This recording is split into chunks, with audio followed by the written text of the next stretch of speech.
10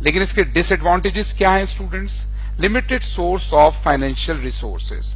اس کے اندر پیسے کیونکہ ایک ہی اونر ہوتا ہے, وہ اسی کا کیپٹل ہوتا ہے, اسی کا انویسٹمنٹ ہوتا ہے, تو اس میں ہمارے پاس ریسورسز بہت لمیٹڈ ہوتے ہیں.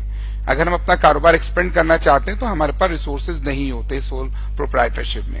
ایک اور ڈس ایڈوانٹیج یہ ہے کہ ان لمیٹڈ لائبلٹی, جتنی پیبلز ہیں وہ اس اونر, ایک سنگل اونر کو ہی پیبلز ہیں. اس میں وہ زیادہ رسک بھی لے سکتا ہے, اس کی ان لمیٹڈ لائبلٹی ہوتی ہے اسٹوڈنٹس. اب اس کے بعد پروپرائٹرشپ کے بعد ہم تھوڑی سی نظر ڈالتے ہیں, آئیے اسٹوڈنٹس, پارٹنرشپ کی طرف. جی ہاں students, partnership is owned by 2 اور مور انڈیویجلز, جس میں 2 یا 2 سے زیادہ, جیسے میں نے آپ سے عرض کیا تھا پہلے. اچھا, اس کے ایڈوانٹیجز کیا ہیں؟ اب اس میں دیکھیے, مور فائنینشیل ریسورسز دین ا پروپرائٹرشپ. پروپرائٹرشپ میں ایک ہی اونر انویسٹمنٹ کرتا تھا, ایک ہی انویسٹر کا پیسہ لگا ہوتا تھا. یہاں 2 یا 2 سے زیادہ لوگوں کی انویسٹمنٹ, 20 پارٹنرز کی انویسٹمنٹ لگ سکتی ہے. ایسی انویسٹمنٹ کرنے سے آپ دیکھ سکتے ہیں کہ اس بزنس کا کیپٹل بڑھ جائے گا. اور ایک اور بڑا ایڈوانٹیج کیا ہے اسٹوڈنٹس, کہ ایڈیشنل مینجمنٹ اسکلز بڑھ جاتی ہیں. ایڈیشنل مینجمنٹ اسکلز سے یہاں پر کیا مقصد ہے بیٹا, کہ آپ پہلے ایک سنگل اونر اپنی صلاحیتوں کو استعمال کر رہا تھا, اب یہاں جب ایک سے زیادہ پارٹنرز ہوں گے تو اسکلز بھی ایک سے زیادہ ہوں گی. کوئی مارکیٹنگ میں بہت اچھا ہوگا, کوئی مینجمنٹ میں بہت اچھا ہوگا, کوئی فیکٹری بہت اچھی چلاتا ہوگا.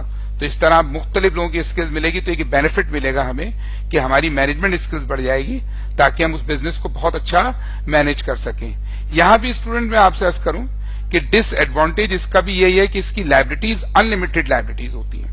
اس میں جو بھی لائبلٹی ہوتی ہے وہ ان لمیٹڈ ہوتی ہیں, تمام پارٹنرز کو پے کرنی ہوتی ہیں. اور اس لیے پروپرائٹرشپ اور پارٹنرشپ کے اندر انسالوینسی کا یا بینکرپٹ ہونے کا چانس زیادہ ہوتا ہے. ٹھیک ہے اسٹوڈنٹس, اس کے بعد ہم آگے چلتے ہیں. جی ہاں اسٹوڈنٹس, یہ تیسری بزنس آرگنائزیشن جو آپ کے سامنے آ رہی ہے, joint stock company. A corporation is organized under the state or the federal status as a separate legal entity. Students, اس میں گورنمنٹ انوالو ہوتی ہے, آرگنائز فیڈرل حکومت کے تحت یہ وجود میں آتی ہے. اس کی آپ کو پورا رجسٹریشن لینی پڑتی ہے گورنمنٹ آف پاکستان سے. اس کے بعد یہ آپ کا اس میں میمورینڈم آف ایسوسیشن پورا لینا پڑتا ہے کہ کیا کیپٹل ہوگا, کیا نام ہوگا, کیا بزنس کا پرپس ہوگا. یہ تمام چیزیں پوری لیگل میٹر ہوتا ہے, بالکل لیگل اینٹی ہوتی ہے یہ. اس کے ایڈوانٹیجز کیا ہیں students? The ability to obtain large amount of resources by issuing stock. اس کے اندر آپ جتنا پیسہ چاہیں گورنمنٹ کی پرمیشن سے اپنے کیپٹل کو بڑھاتے جائیں, آتھورائز کیپٹل کو, پھر اسی طرح اس سے issued and paid up capital آپ کا بڑھتا جائے گا. لیکن اس کے ڈس ایڈوانٹیج یہ ہے کیونکہ اس میں سارا پبلک کا انویسٹمنٹ ہوتا ہے, گورنمنٹ انوالو ہوتی ہے, تو گورنمنٹ اس میں آپ سے ٹیکس بھی ڈبل لیتی ہے ایز کمپیئر ٹو پروپرائٹرشپ اور پارٹنرشپ. یہاں پر آپ کو ٹیکس ڈبل دینا پڑتا ہے, یعنی اگر وہاں 10% انکم ٹیکس دے رہے ہیں تو یہاں پہ سمجھیے 20% انکم ٹیکس دینا پڑتا ہے. اس کا ڈس ایڈوانٹیج ہے. آئیے اسٹوڈنٹس آگے چلتے ہیں. کسی بھی آرگنائزیشن کو چلانے کے لیے اونرز کے علاوہ بھی بہت سارے لوگ انوالو ہوتے ہیں جن کو ہم کہتے ہیں بزنس اسٹیک ہولڈر, جن کی کوئی نہ کوئی کہیں نہ کہیں سے انٹرسٹ ہو. جیسے کہ آپ اسکرین پہ دیکھیں ایک ڈیفینیشن آپ کو نظر آ رہی ہے. A business stakeholder is a person or entity having an interest in the economic performance of the business. کہتے ہیں کہ اسٹیک ہولڈر ایک ایسا شخص یا کوئی کمپنی ہوتی ہے جس کی کوئی نہ کوئی دلچسپی اس کی اکنامک پرفارمنس میں ہو, وہ اس کمپنی کا اسٹیک ہولڈر ہوتا ہے. اس میں کسٹمر بھی ہو سکتا ہے, سپلائر بھی ہو سکتا ہے, امپلائی بھی ہو سکتا ہے, اونر بھی ہو سکتا ہے. ان تمام کو بزنس اسٹیک ہولڈر کہتے ہیں. اس کو مزید سمجھنے کے لیے آئیے ہم آپ کو دکھاتے ہیں کتنے اسٹیک ہولڈرز یہاں پر ہوتے ہیں. آپ کو اسکرین پر ایک اسٹیک ہولڈرز کی 2 ٹائپس آپ کو نظر آ رہی ہے, انٹرنل اور ایکسٹرنل.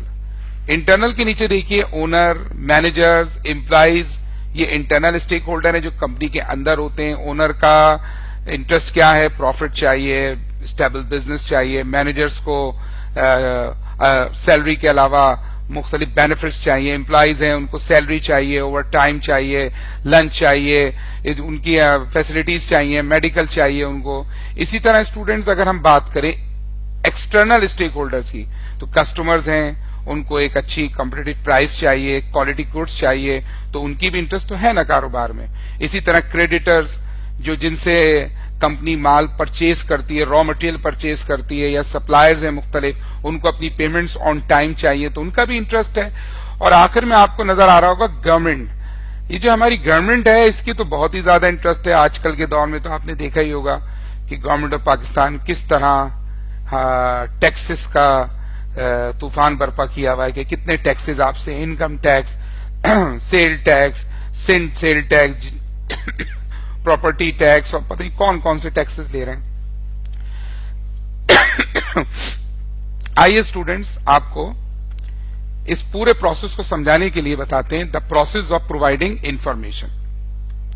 سب سے پہلے سٹیپ میں آپ کو نمبر 1 اسکرین پہ نظر آ رہا ہوگا. سب سے پہلے کسی بھی بزنس کے اندر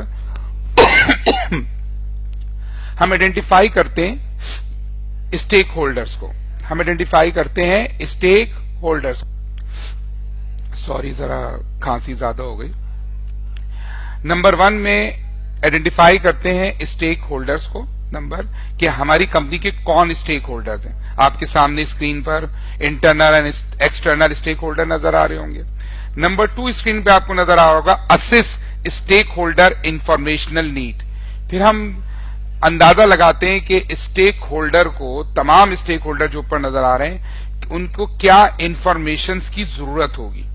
کسٹمر کو کیا چاہیے ہوگا، اونر کو کیا چاہیے ہوگا، امپلائی کو کیا انفارمیشن، اس کا اندازہ لگاتے ہیں. اور جب آپ اندازہ لگاتے ہیں تو آگے دیکھیے گا تیسرے سٹیپ میں design the accounting information system to meet the stakeholder needs. پھر ہم کیا کرتے ہیں اسٹوڈینٹ، ایک اکاؤنٹنگ سسٹم بناتے ہیں، design accounting information system to meet stakeholder need, جس کے اندر جیسے پچھلی سلائیڈ میں نے ذکر کیا کہ جس کے اندر تمام اسٹیک ہولڈرز کی ضرورت، یعنی جس کو جو ڈاکومنٹ چاہیے، ریکارڈ چاہیے، انفارمیشن چاہیے، اس کو ہم اسس کر چکے تھے. اس کے مطابق ہم نے اکاؤنٹنگ انفارمیشن سسٹم ڈیزائن کیا. اب جب سسٹم ڈیزائن ہو جاتا ہے اسٹوڈنٹس، تو اگر مینولی ہے تو اس میں رجسٹرز اور جرنلز مینٹین کرتے ہیں آپ، اور اگر کمپیوٹرائز ہے تو پورا سافٹ ویئر تیار کرتے ہیں. اور پھر اس کے بعد نمبر 4 پہ آپ کو اسکرین پہ نظر آ رہا ہوگا کہ record economic data about the business activity and events. اور روزانہ کی ہماری جو ٹرانزیکشنز ہوتی ہیں اسٹوڈنٹس، پھر ہم کیا کرتے ہیں، یہ جو ہم نے ڈیزائن کیا اکاؤنٹنگ انفارمیشن سسٹم، چاہے مینولی یا کمپیوٹرائز، یہ ڈیٹا اس کے اندر ہم انپٹ کرتے ہیں، ریکارڈ کرتے ہیں، لکھتے ہیں روزانہ کے ایونٹس کو، ٹرانزیکشنز کو، ایکسچینج آف ویلیوز کو. اب اس کے ایٹ لاسٹ اسٹوڈینٹس، اب دیکھیے نمبر 5 میں لکھا ہے prepare accounting reports for stake holders. Student جب سارا ڈیٹا پٹ ہو جاتا ہے تو اس کے بعد ہمیں رپورٹس ملتی ہیں. جس اسٹیک ہولڈر کو جو انفارمیشن چاہیے ہو وہ رپورٹ ہماری وہاں سے جنریٹ ہوگی. مثال کے طور پر انٹرنل اسٹیک ہولڈرز میں اونر کو پروفٹ کا اسٹیٹمنٹ چاہیے کہ اس مہینے کیا پروفٹ ہوا اس month.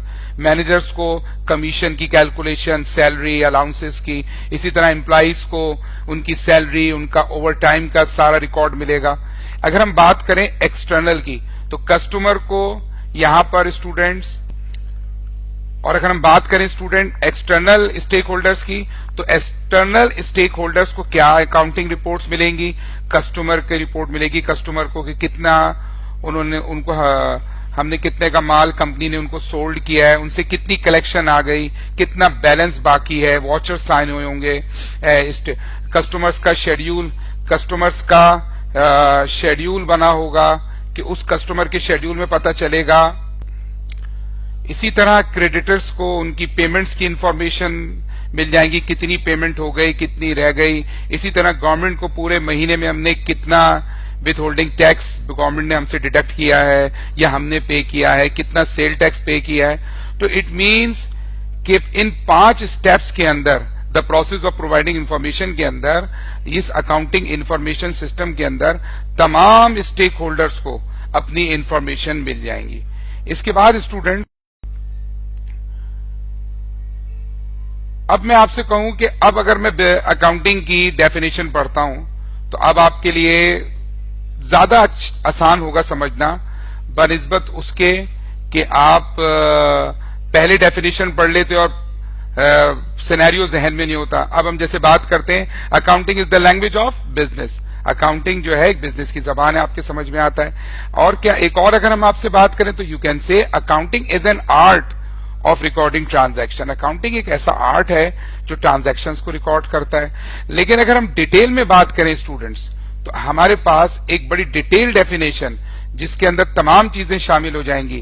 Accounting is the process of analyzing, classifying, recording, summarizing and interpreting business transaction in financial اور monetary terms. پچھلی سلائیڈز میں اسٹوڈنٹ جو ہم نے پورا اکاؤنٹنگ انفارمیشن سسٹم پڑھا, اگر آپ اس سینیریو میں رہتے ہوئے اس ڈیفینیشن کو سمجھیں تو کیا بات سمجھ میں آئے گی؟ Accounting is the process of analysing.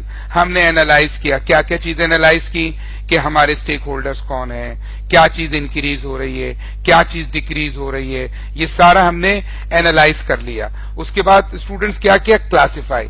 پھر ہم نے کلاسیفائی کیا کہ یہ کیا چیز ہے, آیا یہ ایسٹس ہے, یہ لائبلٹیز ہے, یہ اونرز اکویٹی ہے, یہ ریونیو ہے, یہ ایکسپینس ہے. اور جب اسٹوڈنٹس ہم کلاسیفائی کر لیں گے تو پھر اس کو ہم پراپر جرنل میں کیا کریں گے؟ ریکارڈ.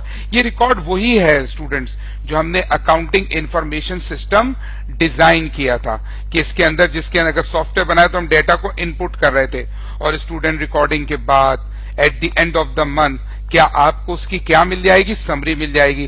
تو ہم اس کو سمرائز کریں گے. اچھا, after summarizing we are able to give the answer.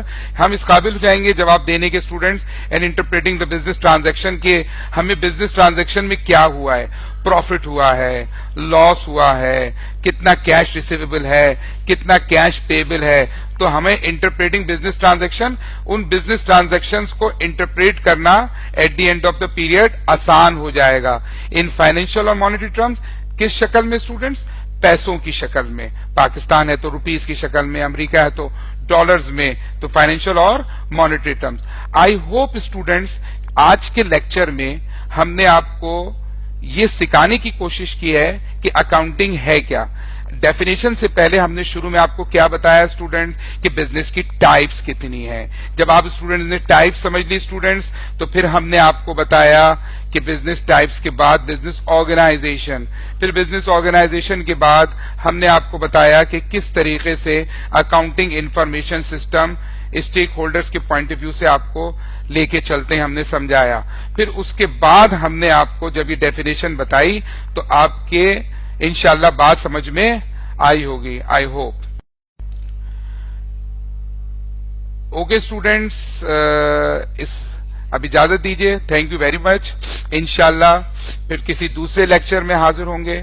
اپنے سر توصیف شاہ کو اجازت دیجیے. السلام علیکم ورحمۃ اللہ وبرکاتہ.